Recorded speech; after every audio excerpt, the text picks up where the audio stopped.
Morning, everyone. Good Hey, morning. good morning. Morning. Let's go ahead and start. Amit, why don't you give us an update? Yes, John. So yesterday I created pull request and Jerry commented it there.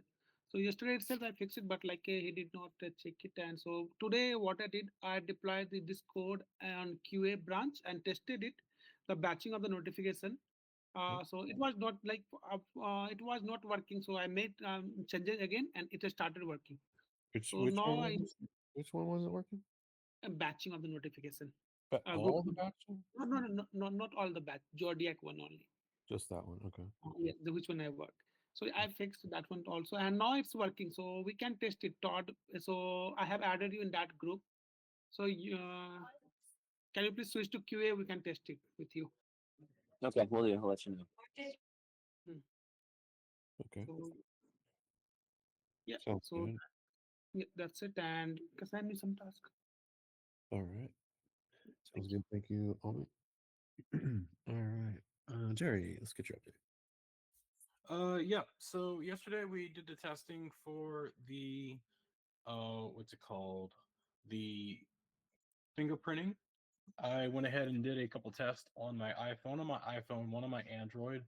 Both of the fingerprinting test cases were successful and that I was able to send an invite link from my phone to another phone, click the link on that target recipient phone, download the app through the respective app store, on board, and I was able to get invite credit, even though I was never brought to the campaign page to enter my phone number.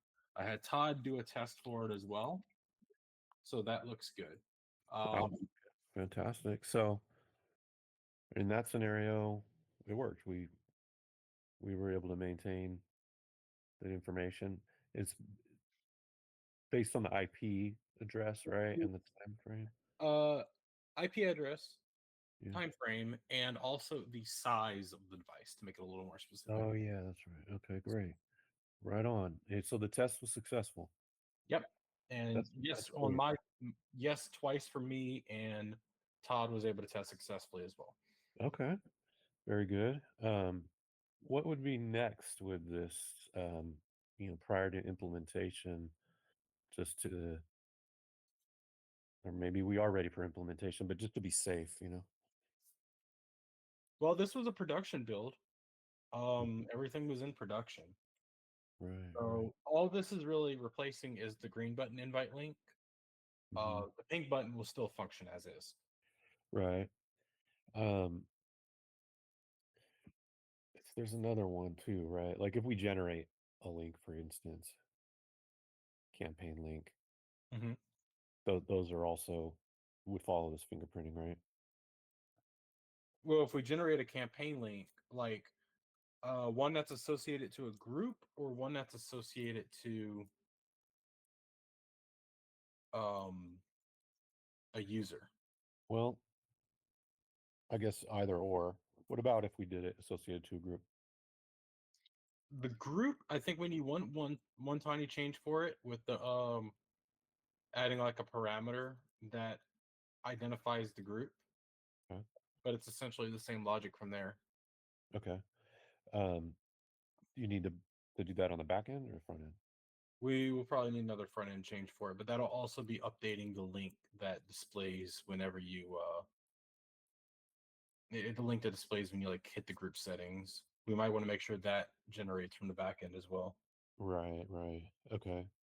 Um, I think the quickest step here that we can do is make sure that the front end is generating the invite link from the back end, and then everything from there on, like front end on the groups. So we okay. did it for the green button and we did it for like the campaign links for a user, but we just have to implement that on the groups interface. Nice. Okay, perfect. Well, I'm glad we're talking about it because we should wrap it all together. So do you want to work with Amin on that part of it? Yes, I can work with him on it.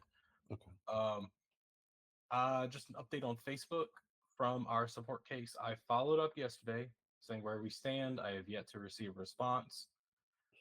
That's not great. So the next thing is I'm still monitoring this is RevenueCat. We seem to have an issue on Android when it comes to validating our credentials. Mm. I used their script to generate a service account that should be enough for us to process process payments on the Play Store for Android. And it seems they said that we have to give it 36 hours. I set the credentials yesterday. I don't know if it will be properly propagated today, but I'm gonna keep watching it because that's what's keeping us from doing a full test of the streak revive, streak freeze on Android. iOS is fine, to my Mhm. knowledge. Okay. Let's make sure of that. But so then, what do you need to do for the Android to get it over the line? For Android, they said that we need to wait 36 hours. I was in a session with Ismail yesterday, and that's all they said is that, oh, if it's not working immediately, come back in 36 hours. That's Okay. a very weird time frame to wait, Yeah. but Okay. I literally like they had a script that you could copy paste and it would generate the proper credentials for you. So Mm. um, I'm just gonna have to see what happens in probably 12 hours. Okay. Um, Um, but as I said, iOS is good. That's so. Um, I don't think anything's blocking us on the iOS side. okay. Okay. Mm. So that covers the updates that we kind of had yesterday.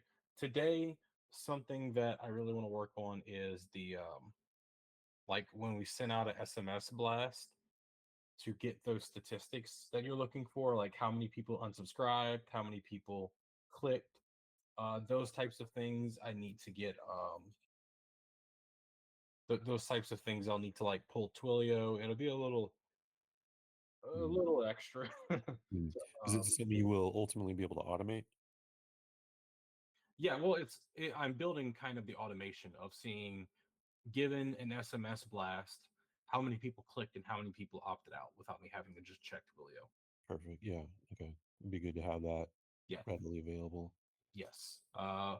That's going to be pretty complex because I'm gonna have to involve a lot of Twilio APIs when it comes to like processing the opt-outs and stuff.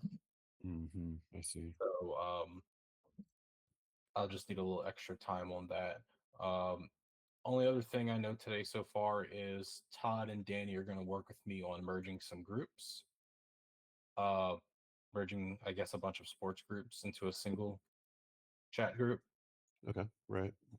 and yeah, and they're just going to give me the specifics. So we're going to work through everything that we need to do to migrate those over. Okay. Um, yep, that's all I have. Except one last thing I had was with onboarding. I just had a question. I sent a screenshot in development that I know the keyboard on iOS is capable of doing this. These arrows, these up and down arrows, to where you can switch between the text inputs. I don't know Yeah. if there's any reason why we're not using that. Yeah. I saw that message. That's a good question. Um, Maybe we could ask Ismail about that. Mhm, But I just never really thought about it. So, or maybe Amin's worked a lot on those inputs. mhm. Uh, Yeah, I was onboarding yesterday, and I was just like, "Wait a second," do you because think you can? I my Is there a thing. down arrow on your keyboard?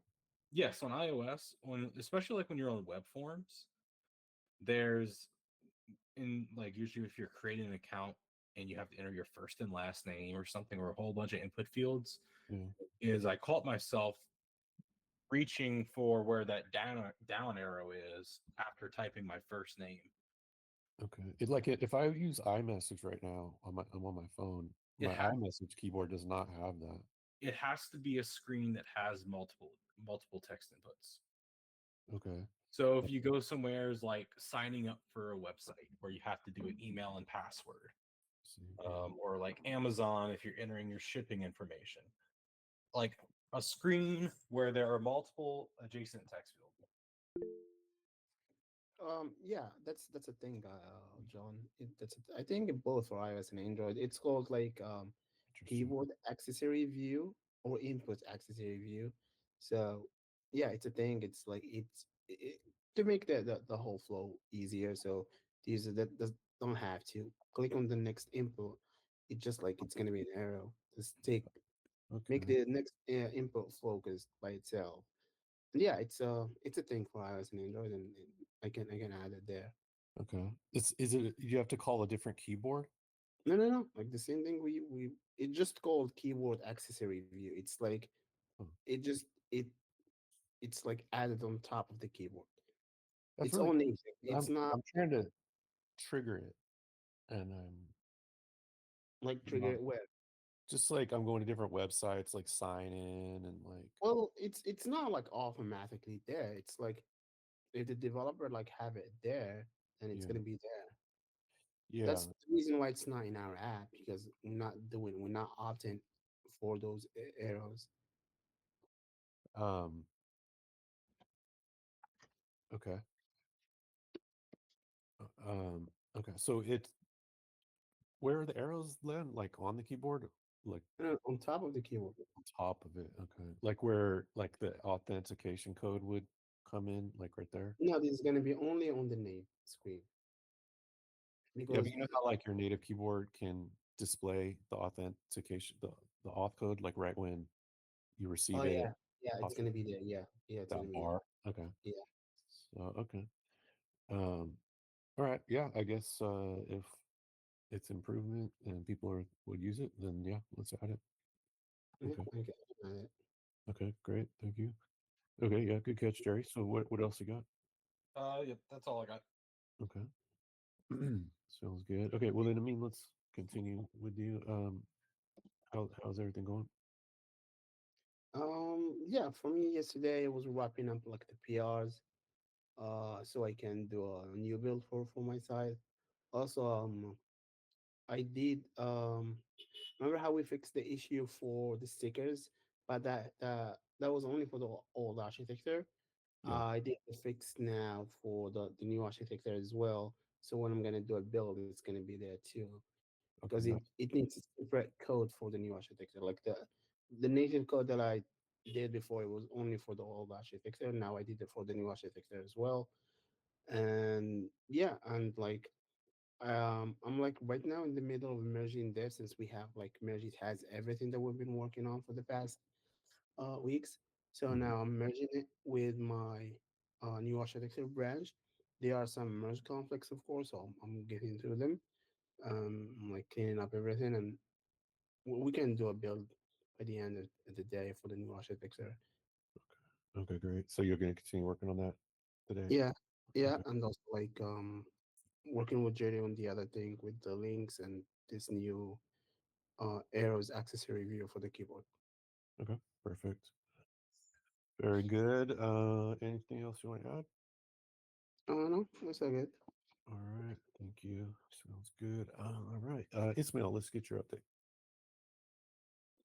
Yeah, so for me, I just finished the onboarding, and so it's part of that new build. The 3.3. So it has that cleanup code. I did a lot of testing. I don't know if anybody else got to test it, but for me, I onboarded it. It all seemed to be working as expected. So if and other than that, I worked with Jerry on the what's it called, the yeah, the like the purchase on Before you go to that, the cleanup code, is that in a test flight build? yeah. It is. Okay. I Okay. finished it yesterday. I tested it and I Oh added yeah, it and to I the saw build. you put the build. Okay, so that would be, is that the main thing in that build? That would be the main thing, correct? Okay. Actually, the stickers are also part of it. The ones that Amin made. Okay, cool. So And there's that, and for me there's to test it properly, should I delete the app or should I maybe just update the app? you can do both. I mean, I would always, when it comes to onboarding, I just like do everything, right? Like whatever you can think of, just do it.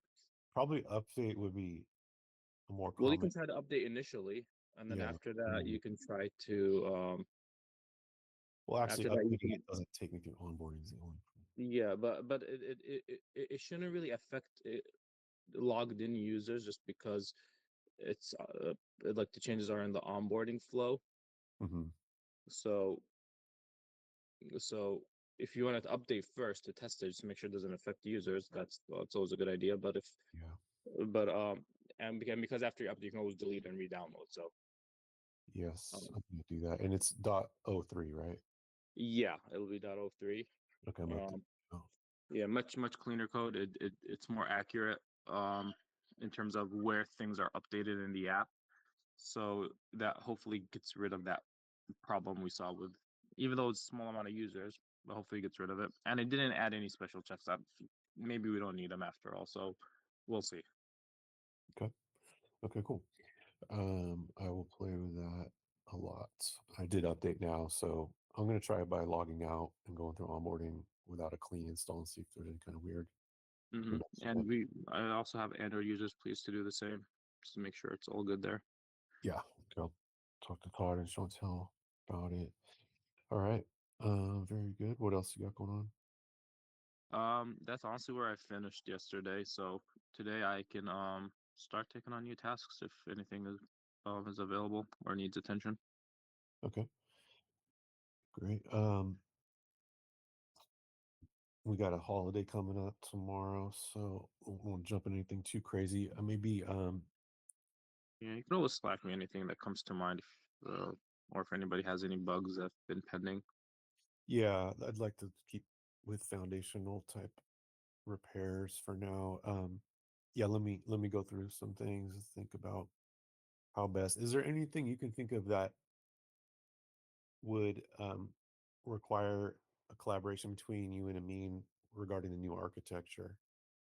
Mm, Probably not. Maybe after he pushes it, if I like try to do stuff and I'm having problems, I would um tag him. But right off the bat, I don't think so. Okay. I mean, do you want to what do you think you how best to get Ismail into the new architecture where he's now participating and potentially revealing any kind of issues? How will we go about that? Um, like the whole new architecture, it's like it's all done in the back end. I mean, under the hood, like we don't really work with it like directly, but like if just there isn't any issue when my branch is gonna be merged, the first thing we have to think about it is the new architecture. That's why it's breaking it. And yeah, and there's like a lot of docs like from React Native docs, like how the new architecture works and how we behave, how it affects the React code. So the more we read that and the more we read about the new APIs from React, we will be good of like maintaining it. Okay. Then what about some of the recent features like it'd probably be good to have a review where we go through some of the like tagging. There's a lot of new stuff we implemented like tagging in photos. Also um the list view stuff. Like I'm just wondering if there's a straightforward way of doing some stress testing before stuff that QA testing might not actually see, but like where either one of you may suspect. Oh yeah, I get it. Yeah. It's a lot. It's a lot to it's like you have to see it be broken because like there's a lot of breaking changes to keep up with, Yeah. and and things that you will think it's gonna be breaking and just gonna work fine in your case because how things are there. So I don't think there's a straightforward then Mhm. going through our like features, testing them How again about and how about this? How about okay? Because some of the things are harder to test in the real world because they are periodic like subscriptions happen. Sometimes like a badge gets earned here and there.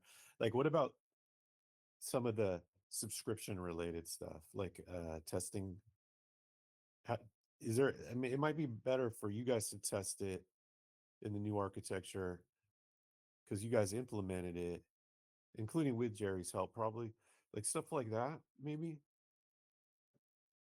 Yeah. I don't think those would be necessarily affected, but one thing that I can maybe start doing in terms of the new architecture, I mean, once you have like a stable build, like all merge conflicts are resolved, just let me know what the branch name is, and I can maybe start on the like the media style that I've been wanting to work on.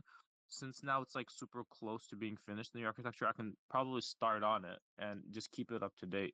That way, when it's ready, which hopefully it is going to be very soon, the pictures, the way they're displayed and the sizes and the videos and all that.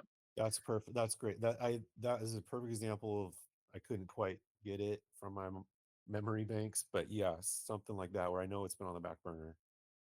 Yeah, so I can start on that, and but obviously the new architecture has to be out soon because I don't want to keep maintaining it because that's just True.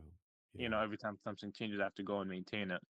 Yeah. No, So I'd like to have a goal of not maybe necessarily by the end of next week, but the week after. hmm You know. yeah, in that case it should be manageable. So I should have those changes in and probably ready so that when the new architecture is out, I don't have to start. Then I can start now. Okay. Okay. That's a perfect example. And um, I think there was even another situation, not necessarily with the media, but fast image. Like, doesn't Expo have a version of it that we're going to migrate to?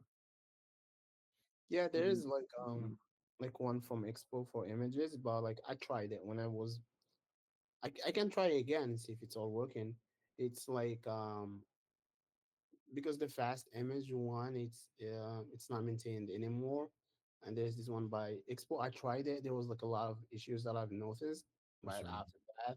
It was Yeah. like flickering. It was like showing the wrong image for the wrong place.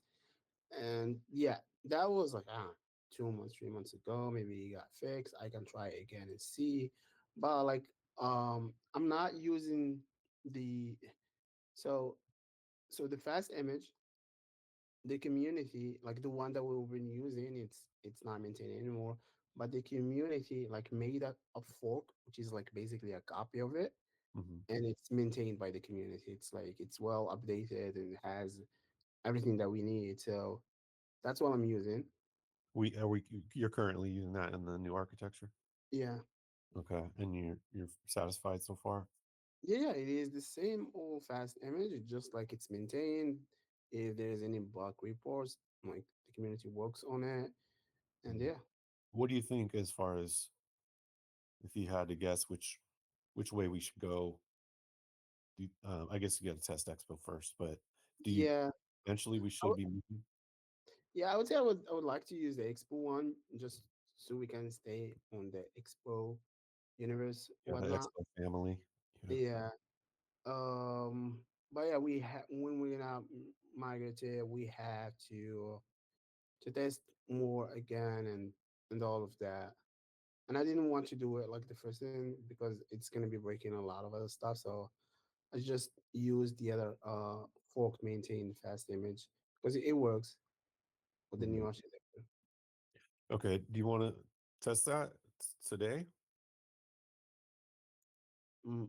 Oh, like the migration to the new Expo image. Yeah. See if the new Expo, if it's been improved, maybe those bugs went away. I mean, I don't know. Do you think it's worthwhile It's to gonna be a lot of work. It's like because we use that fast image in a lot of places, and just uh, the migration is not just like not using this and use that. It's I had to replace code in a lot of places.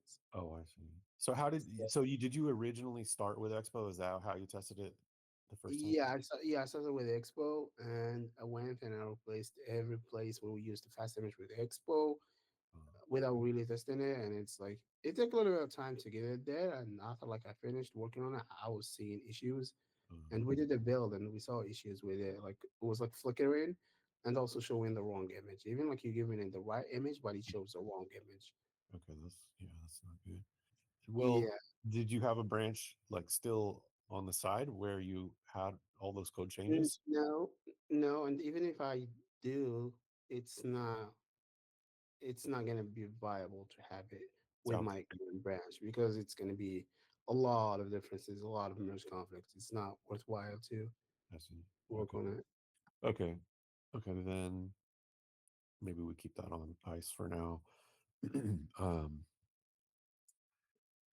so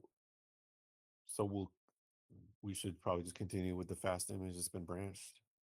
Yeah, and also like if we want to do a migration, we have to do some benchmarks. I don't know how I can do that, but like at least just to measure the CPU and the memory That's a good between the idea. two. Like get a baseline for where we are now.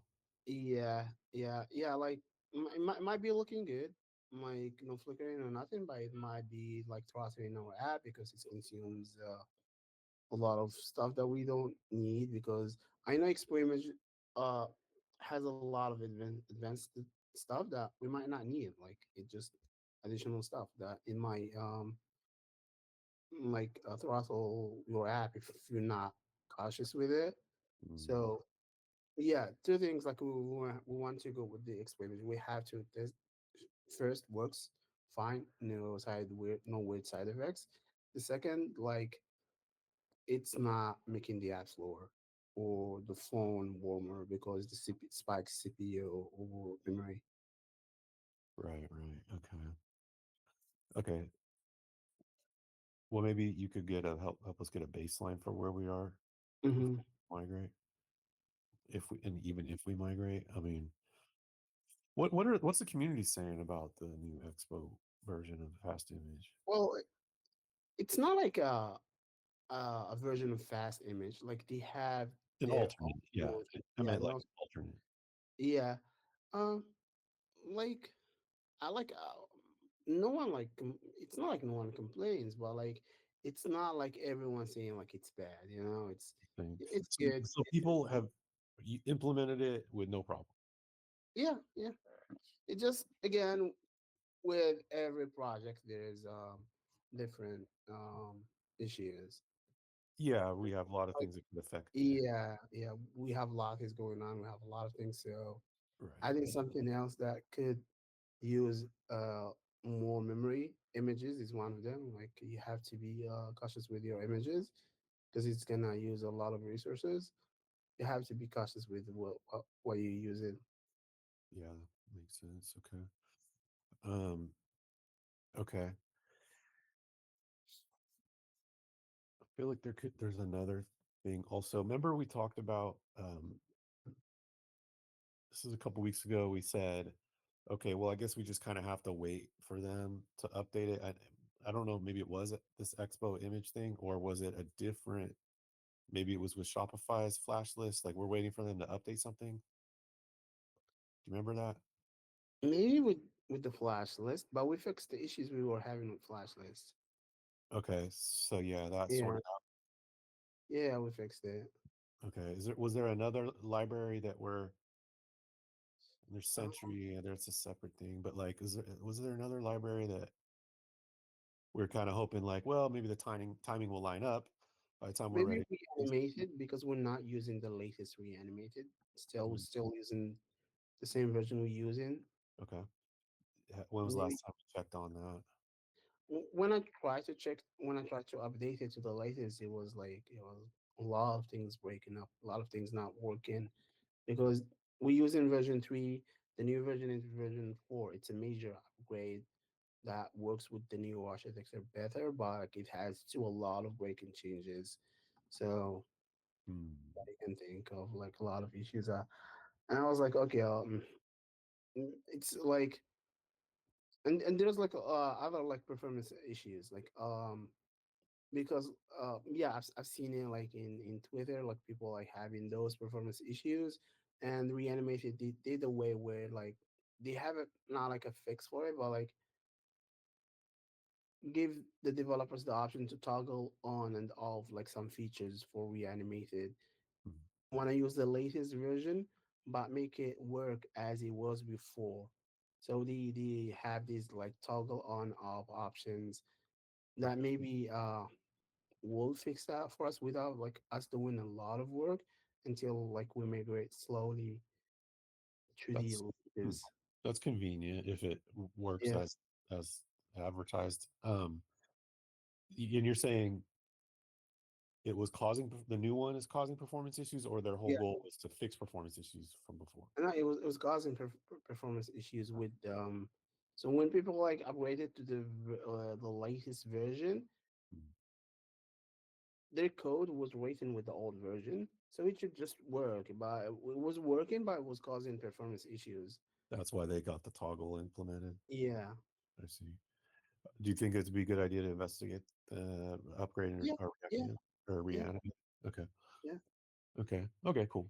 All right. Then those sound like good foundational aspects to focus on here. At least through today. Okay, so then yeah, and then like I said, I think not next week, but the week after would be a good time frame goal to aim to release with our new architecture. So a lot of testing between then and now.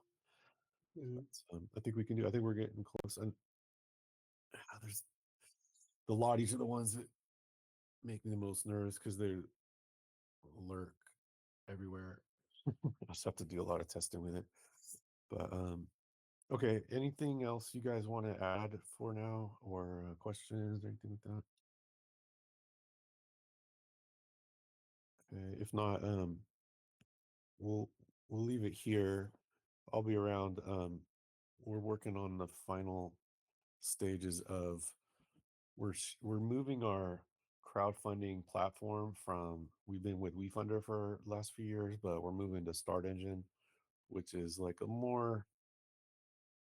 little more advanced. They have a better reputation. They have more institutional investors, accredited investors, and they're backed by Kevin O'Leary from Shark Tank, if you're familiar with the show.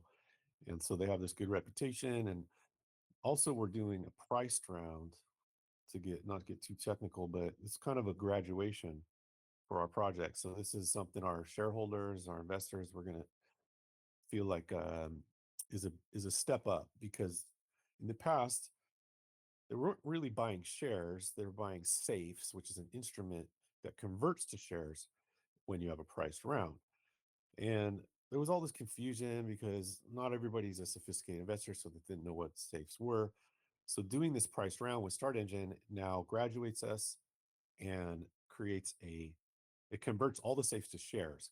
So it's a very official, formal kind of upgrade for everybody. So it's really cool. There's just a lot going on with it. Where Danny's been doing a lot. That's why Danny hasn't been here most of the days. He's doing a lot of work behind the scenes with Start Engine, getting all the forms filled out. There's like a lot of government official forms that have to be sent. It's a lot of hoops to jump through. We're almost there, so we should be able to launch this like next week or week after, and then actually do a priced round, which converts. It's very official. Converts all the safes to shares. It's like the next step right before like we can either go public with a company or sell the company or something that unlocks that share value for people, which of course is good for everyone. So exciting, but a little nerve wracking. I'm going to jump in with these guys, help finish this up.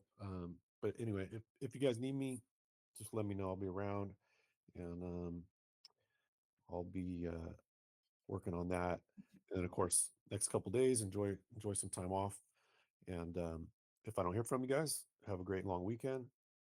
Have a happy Thanksgiving for our Americans, and I'll talk to you guys on Monday. Yep, sounds good. Hopefully, we can get Mr. Wonderful to invest one day. I know, right? Yeah. That'll be awesome. So yeah, we're working on it. All right. Cool deal. Happy Thanksgiving. All right, guys. Have a great weekend.